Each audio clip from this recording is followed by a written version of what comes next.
Welcome to the Been There Doing That podcast. I'm Robert Scrivener. And I'm Gayla Scrivener. We left the 9-to-5 grind, downsized, and our goal is to have freedom to live and to work from just about anywhere.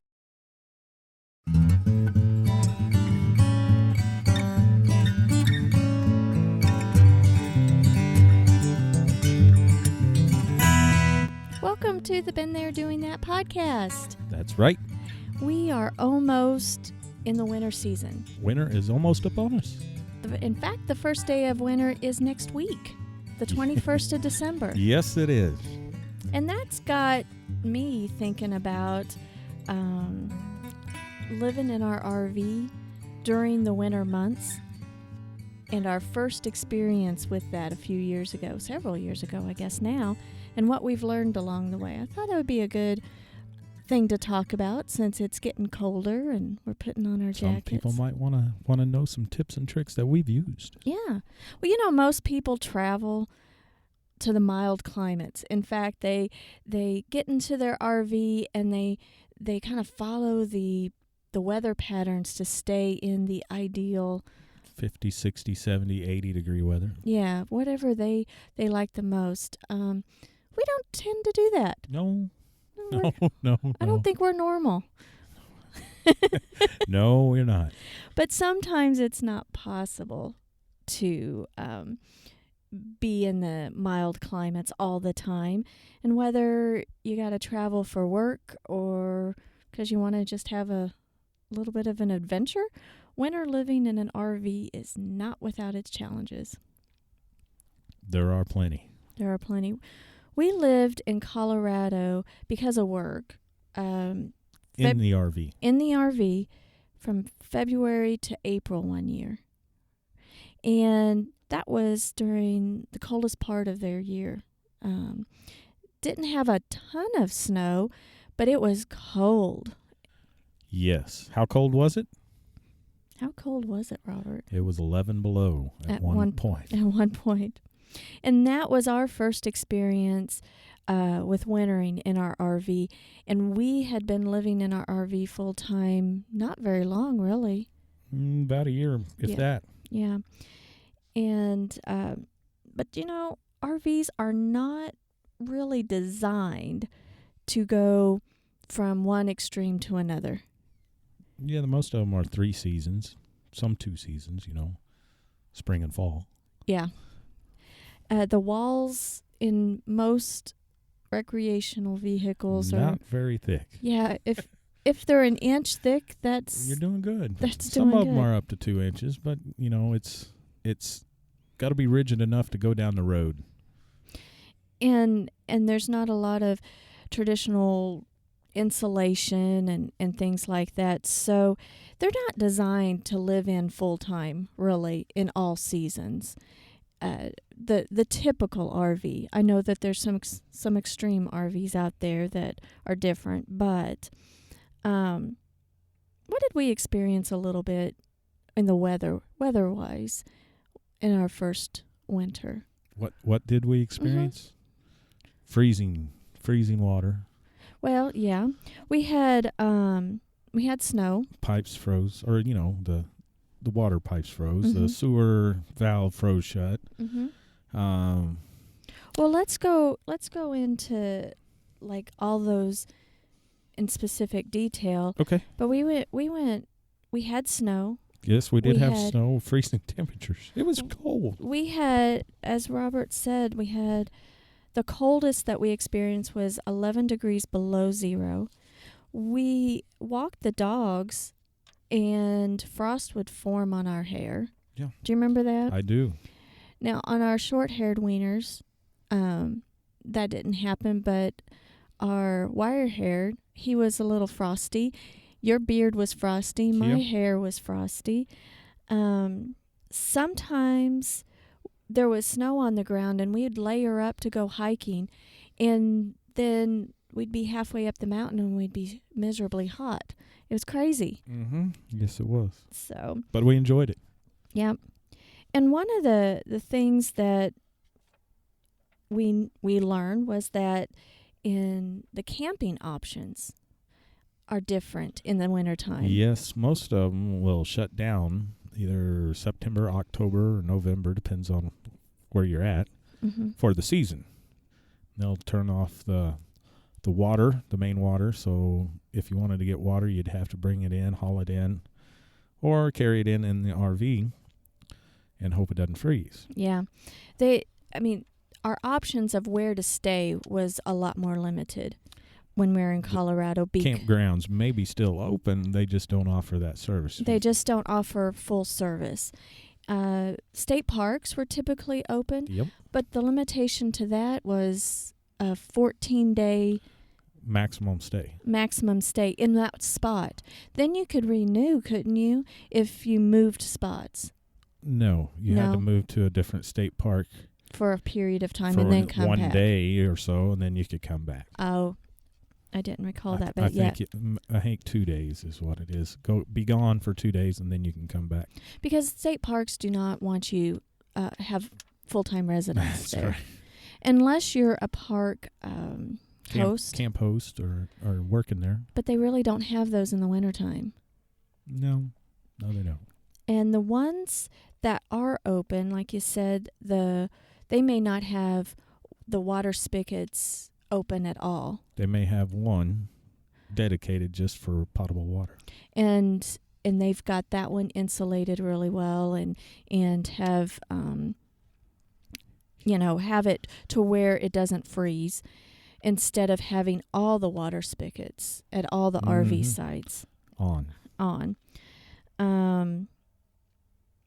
The electricity usually works just fine and stuff like that. But, what we had to watch for was the weather all the time, because when we had to move RV spots, we had to make sure the road conditions. Yeah, you don't want to be driving a Class A down through there with it snowing with ice and rain or sleet or anything else that may be going on. Yeah. And with our... Let's talk about heating our RV. How did we stay warm?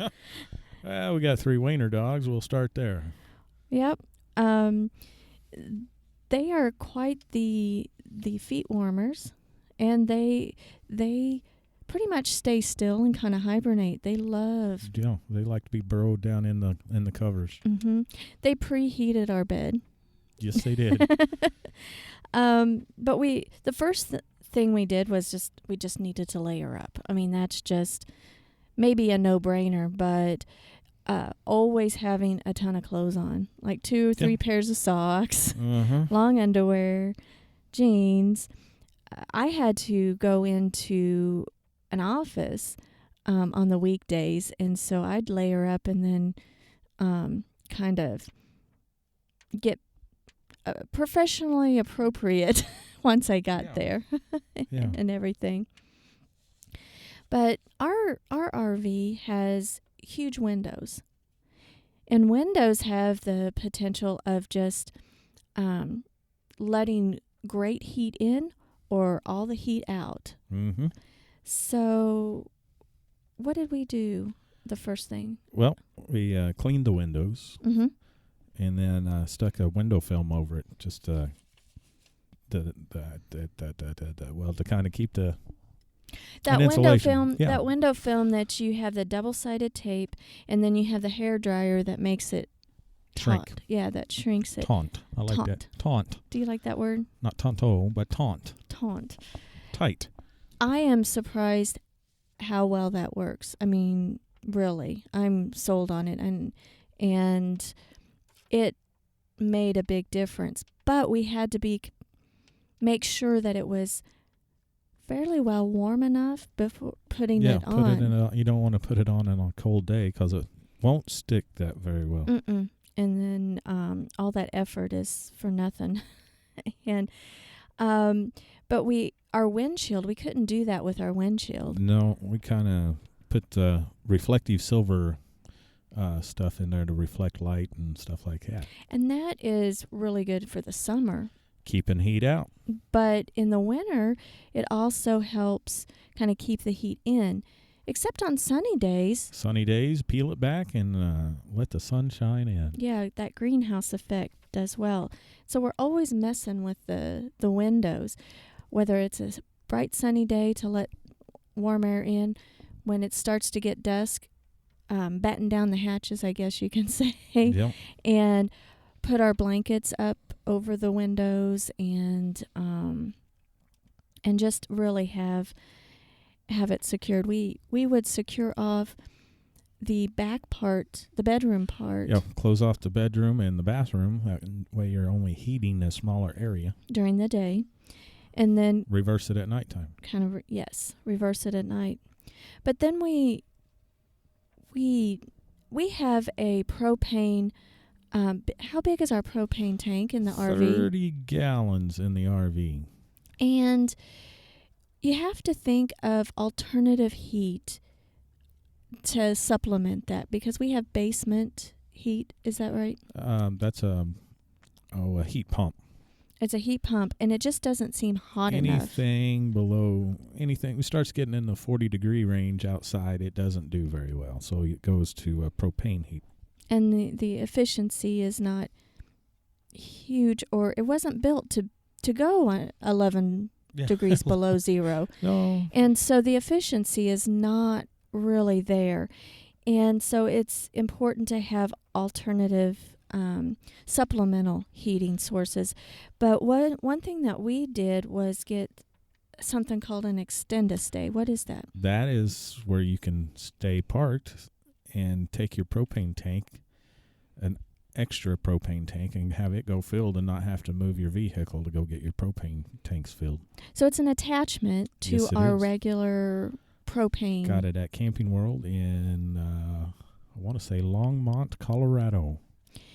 And then we bought a how many pound refillable propane tank?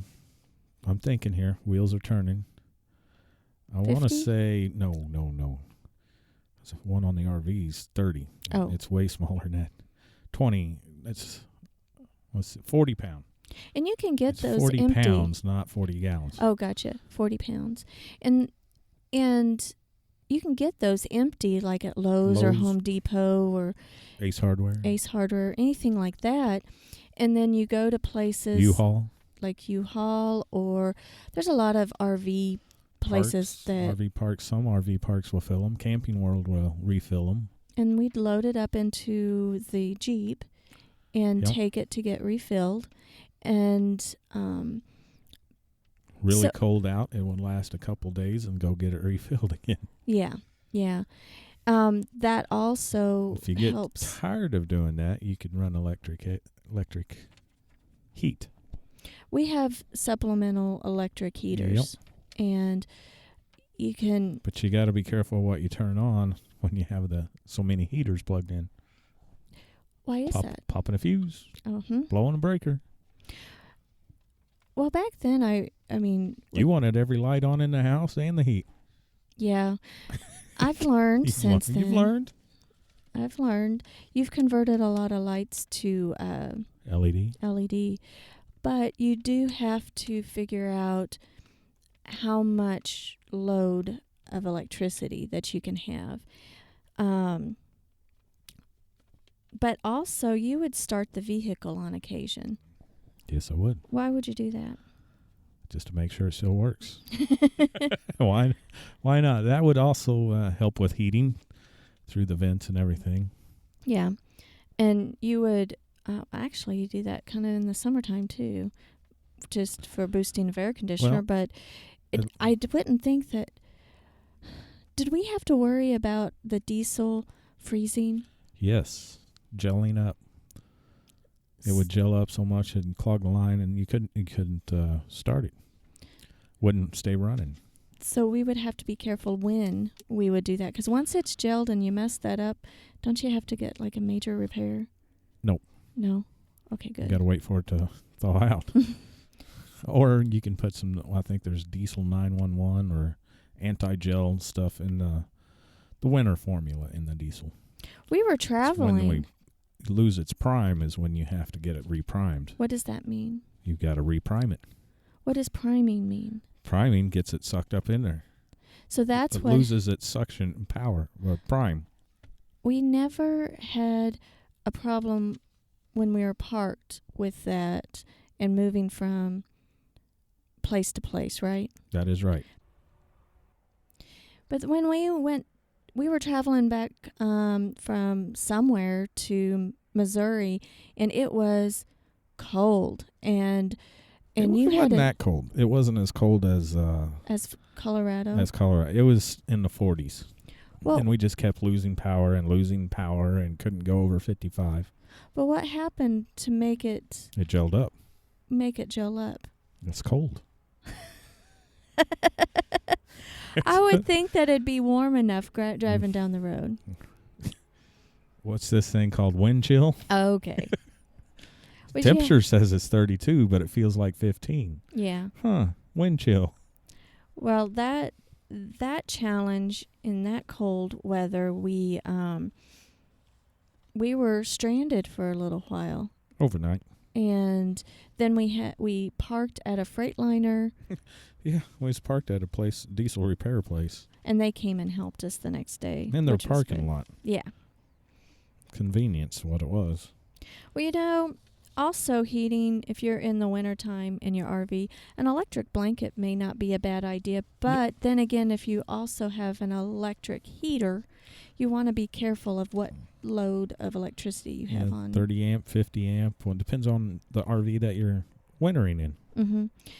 And I don't know about you, but I had electric blankets growing up, and they were a lot better than they are now. Oh, yes. You could see the electric in them. Yes. And electric blankets now, electric blankets just seem to attract more static. Yeah. You could shake the blanket and see the static. That's how good it was. Is that why you don't like static electricity That's now? possible. I don't like getting shocked. I do recall that I used a heat pad quite a bit. It was a small one. A small one. It automatically turn off, but it would help us kind of preheat things. And those little rice socks that you microwave, those are amazing. Those hold heat for quite a while. And kind of burn you once in a while if you keep it in the microwave too long.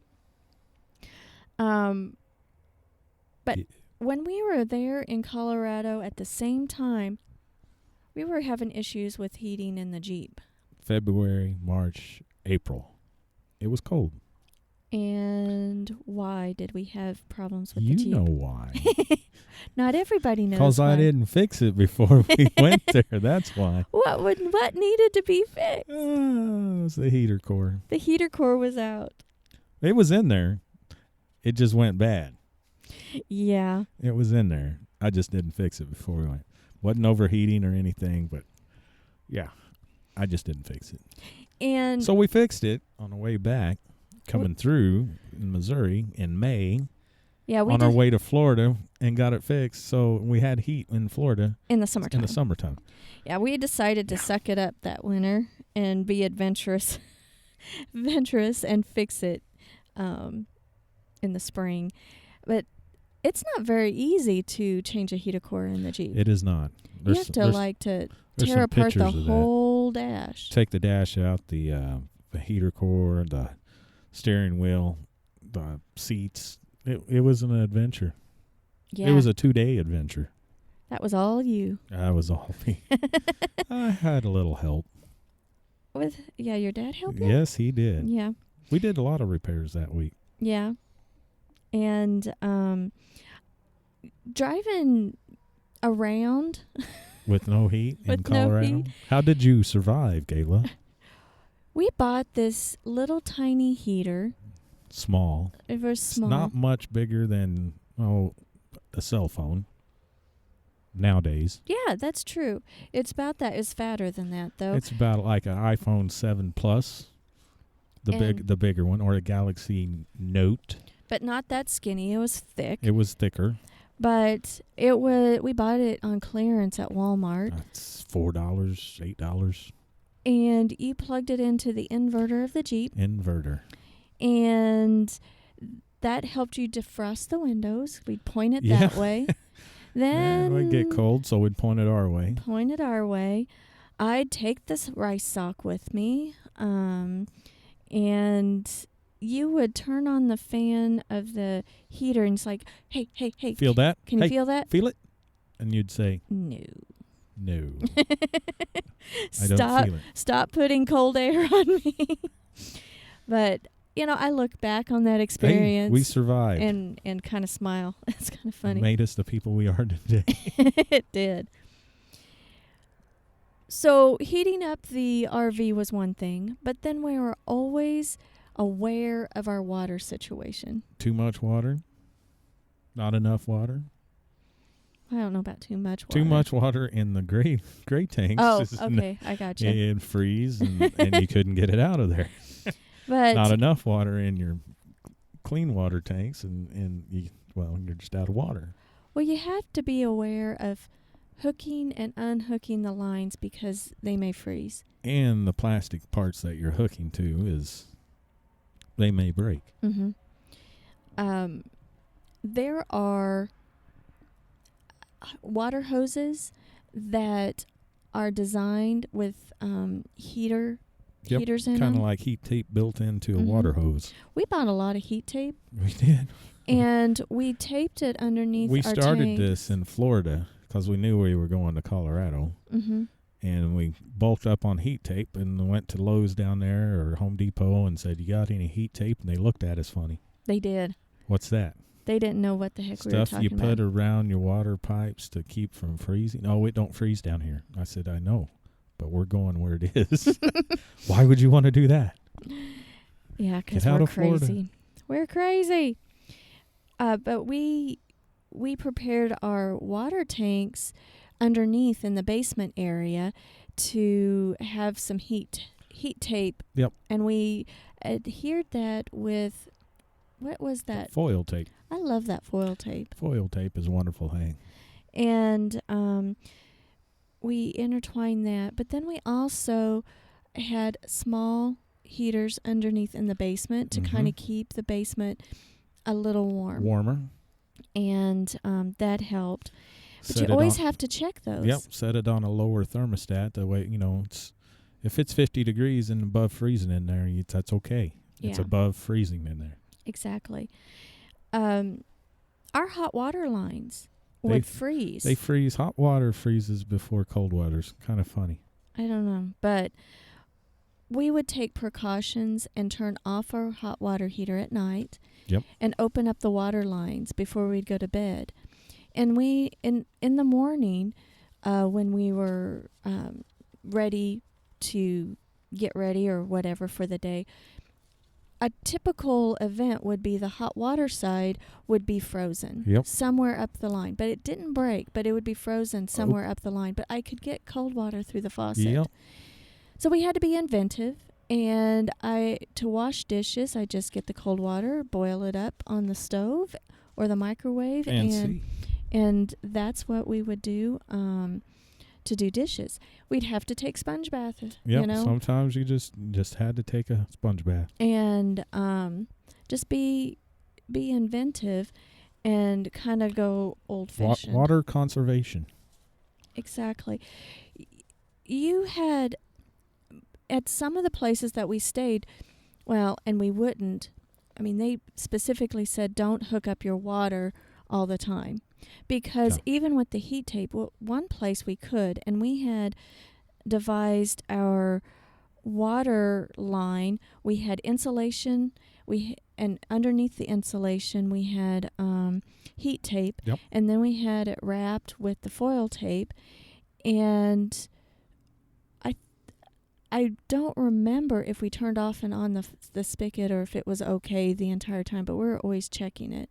Mm-hmm. That was somewhere in around Golden, Colorado area.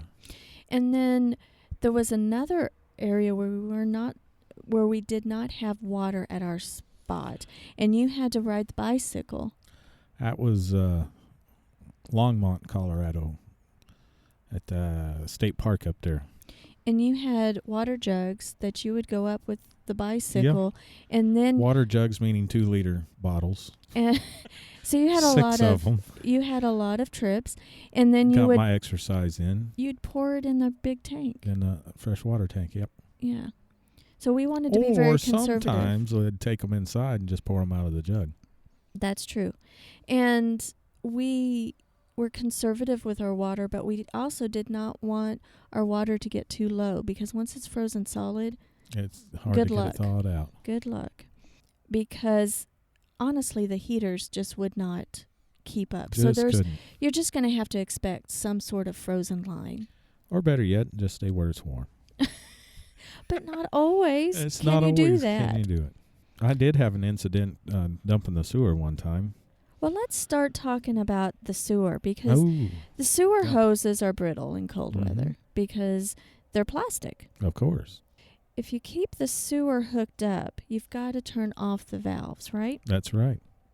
Because if you just keep them open all the time, and the sewer is draining, then you're going to get buildup, and everything, the icky stuff is going to be frozen inside of there. Yeah. And that black tank, you want to, just dump it when it's 3/4 full or full, and backwash it and everything. But it's kind of hard to do sometimes when it's cold out. Well, sometimes you can open the valve to let stuff go through. Sometimes you break the handle trying to open it in the cold weather, which I did. Which you did. Whoopsie. Sometimes you open the valve and nothing would come out because there was a little wall of frozen stuff. But we have a little heater in the valve area. Yep. The basement valve. Where the tank valves are located.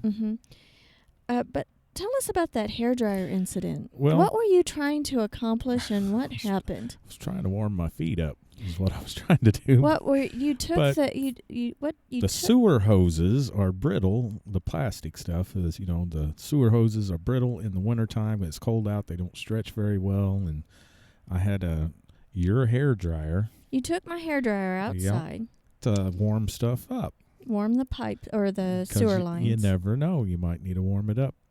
It was brittle. I started getting cold on my feet, so I put the hairdryer on my feet, which I had tennis shoes at the time, just running in and out. And smoke started coming from my tennis shoes. You burned a hole. I burned a hole right through my tennis shoes, but I couldn't tell because it felt good. It did feel good. Maybe you're a little bit frostbitten. It could have been. But careful with your sewer hoses in the wintertime. They're a little more brittle. They don't stretch very far.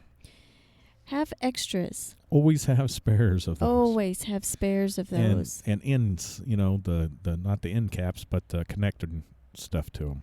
And the bayonet connections.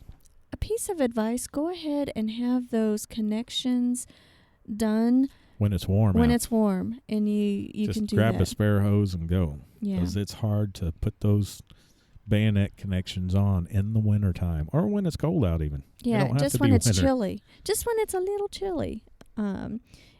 It's a pain, and to really kind of heat those up. Ask us how we know. We've tried it. We've tried it both ways. A Blue Boy may be helpful. What's a Blue Boy, Gayla? Well, it's a little tank on wheels that you Some people might call it a tote. A tote that you drain the black and gray water in. It comes in different gallon sizes. Yep. And you can either put it on your tow hitch of your vehicle, or you can manually drag it there with the little wheels and take it and dump it in the that way you do not have to sewer. Move your RV to dump your tanks. And when we were out there, we didn't really have one, but we've been through many a winter since, and we've used a Blue Boy, but many times. The design of the Blue Boy makes a difference, I think. Yes. And our original Blue Boy, there were the sewer hoses. There was a hose that was built into it. And that you could not replace it. You could not replace the hose. And for as much use as we've gotten out of that. It was thoughtfully good. In theory. In theory, and it worked well until it started breaking down. It broke down, that hose broke down, and we could not replace the parts because of the brittleness in the change of season. Mm-hmm. But we did get 4 years out of 5, a good 4 years.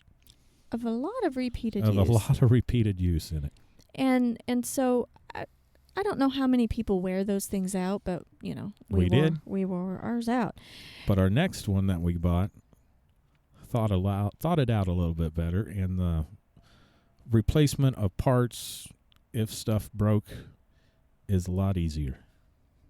There are no hoses attached. No hoses attached. There are valves. And you can replace them. And so the design is different. Yes. And it's American made. We can put a sample and probably links to the differences on our website. Yes, we could. That'd be a good idea. Comparison. And we had just gotten our new Blue Boy, and there are advantages and disadvantages to each one. But this is what worked for us. Yes. We like some of the features of our old one, of how it drains and how it fit in our situation, but the new one's a little bit slower to drain into, but draining out of is about the same as the other one. But draining out of our gray tanks and black tanks into the new one, just a little bit slower. Yeah. But that's okay. At least we can repair this one if we need to. Yeah. And so we managed to go through many winters with our RV. Yep. Because we live in Missouri right now, and sometimes we have mild winters, and sometimes it can be quite cold. But we do know that our got down to 9 degrees the other night. Yeah. Brrr. Brrr. But we've gotten used to things and just know our limitations and know what to watch out for. But it does not always alleviate us from having things happen or frozen pipes. We think that we have a little bit of damage of a broken pipe somewhere. Yep. It's not a pipe, a line. It's a line. Somewhere between the and it's our fault because we didn't open the water line when we left one night. Yeah. And so it's somewhere between the pump and it's back by the hot water heater. Yeah. Is where it busted at. And so we'll have to have some help getting that repaired, but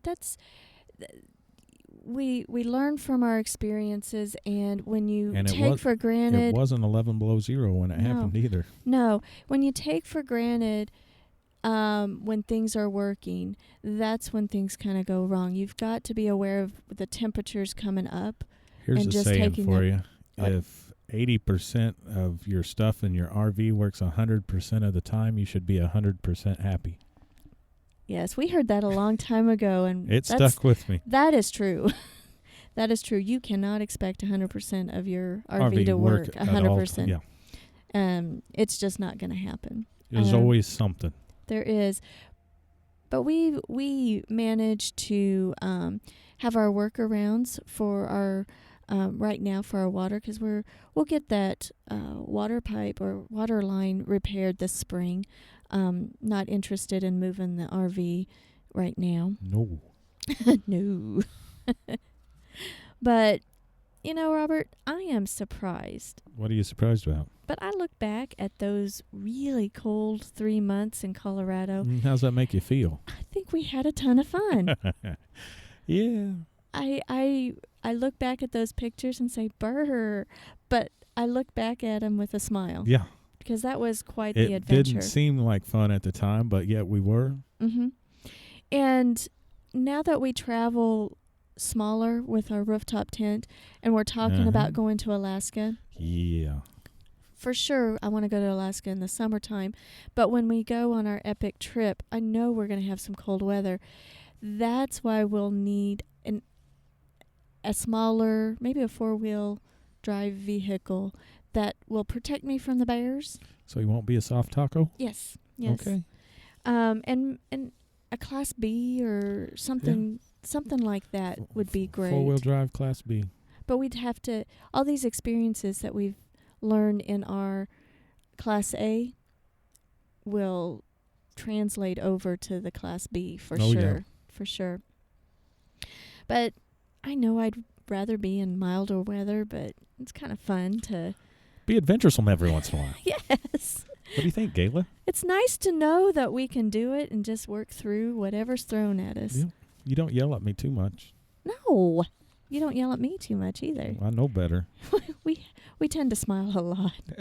We find something fun. But let's wrap it up, Robert. Wrap it up. Where can they find us at? They can find us on the web. On Facebook at Been There Doing That. And our website is BeenThereDoingThat.com. Instagram. Oh, I do a lot of Instagramming. Do a lot of Instagramming. So why don't you join Just Robert on Been Instagram. There Doing That. Mm-hmm. And feel free to drop us a line at podcast at BeenThereDoingThat.com. Tell us about your winter experiences in your RV. That would be... Love to hear them. Love to hear them. So thanks so much for joining us. We'll catch you later.